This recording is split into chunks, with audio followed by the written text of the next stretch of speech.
I hate the Boston Bruins. I hate the Boston Bruins. I hate the Boston Bruins. I hate the Boston Bruins.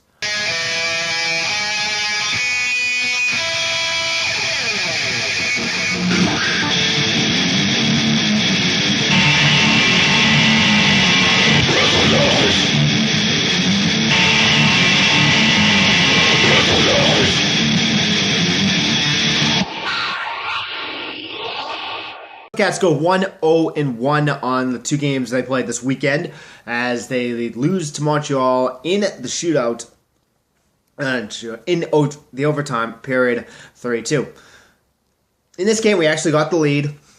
Had a 2-1 lead. Barkov scored an amazing one-on-one goal on Price as he backhanded it in. And they ended up getting on the only power play we got of the game.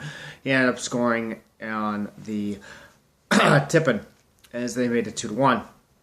But in this game, and usually it seems like every game, especially when we play Canadian teams, the refs pretty much help them out. And again, you know me, I don't like blaming the refs, but in this case, I'm going to blame the refs for this one. We should have had this game.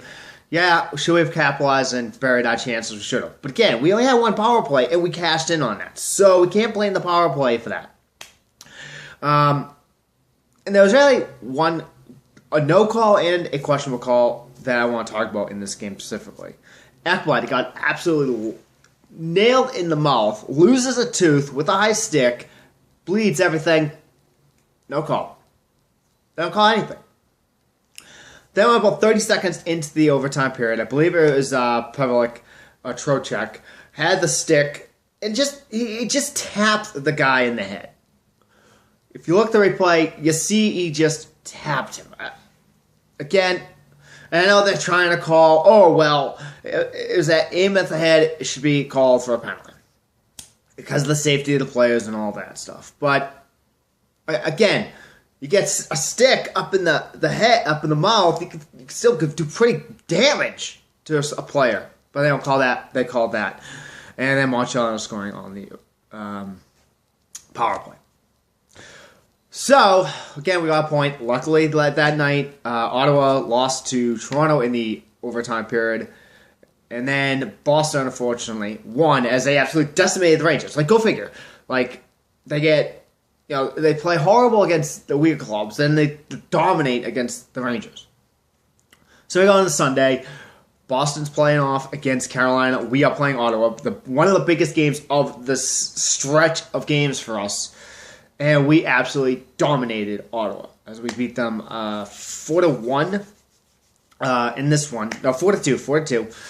And Yaga had 2 goals in this game and a beautiful, beautiful wraparound that helped clinch it for us in this one. So, and then Bowen had a shorthanded empty net goal. So, huge, huge win for us. Unfortunately, though, Boston won again, as they beat Carolina in overtime 2-1 as they got a power play in the overtime period to win it.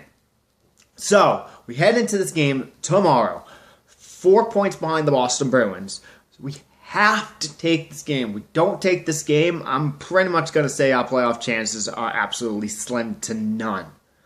So, this is going to be probably the biggest game since our playoff in 2011-12 when we played the Devils, Game 7. This is essentially that game right now for the Florida Panthers. And guess what, guys? I will be there and hoping to throw this little guy on the ice for a celebration win. I cannot wait. It's going to be a great experience. Going with my cousin, and I'll be able to meet my buddy Jack there. Any other Panther fans live in Boston, if you're coming, hey, meet me there. I'd love to interact with other Panther fans. We need to be there to show our support for the Cats. We're obviously going to get outnumbered, but hey, any help will do to support our team. So with that, I have one question to ask you guys. If you had a one-on-one interview with Dale Talon, what would you ask him? Now, I want serious questions. Because I've thought about this. I've thought of people saying, hey, questioning talent and stuff like that. But it's like you actually had a one-on-one time with him. What would you ask him? And I want serious questions. I want this stupid, I just signed Bowen to a $5.5 million contract. And all this stupid shit. Serious questions, guys. Please. All right? See you after Boston.